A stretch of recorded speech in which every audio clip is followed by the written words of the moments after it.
being such a tireless advocate of debate and community in this place we call home. It's fantastic to be here tonight to moderate a discussion on a topic that is often in the headlines, but perhaps not often enough. This evening we'll hear from a varied panel of very distinguished guests, and I'm looking forward to hearing from each and every one of them.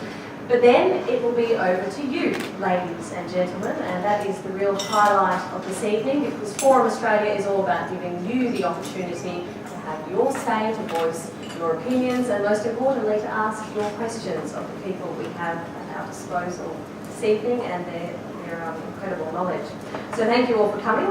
You bring this event to life well and truly. We'll have 4 eminent speakers this evening. I'll briefly introduce them to you before I then invite each one to take the microphone for 15 minutes each.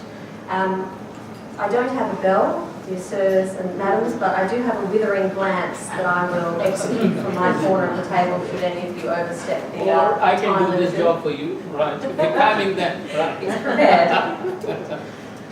Ladies and gentlemen, first we have Catherine Elliott, who is the Director of Health Programs and Performance Section at the Department of Foreign Affairs and Trade. Next to her is Emily Wilson, who is the International Policy Manager at the Australian Red Cross, based in the ACT.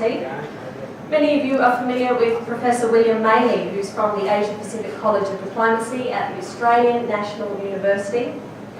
And then we have Sam Zakia, who is from CARE Australia. Each and every one of our guests will bring a unique and valuable perspective to this evening, and I ask you all to briefly welcome them to our event this evening.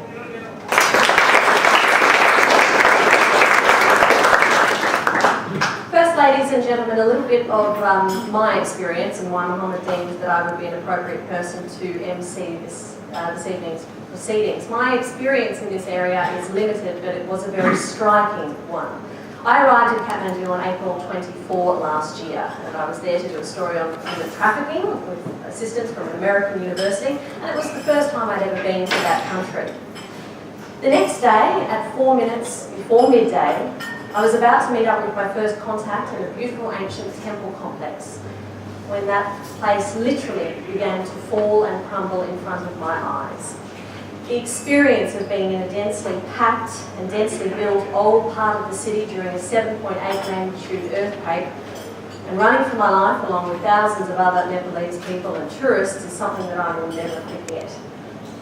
I'll also never forget the amazing warmth and the strong spirit of the Nepalese people that I discovered that day and in the nights and days that followed. I saw many things in the nights and days after that earthquake, and I have seen what good and bad aid efforts look like at the ground level.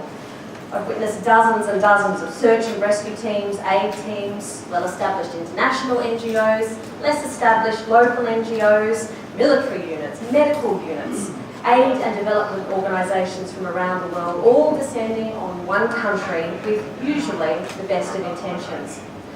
I've seen the successes and failures of aid delivery, and both were astounding. Of course, tonight we'll be talking about aid in a much, much broader sense, everything from disaster relief to long-term development agendas.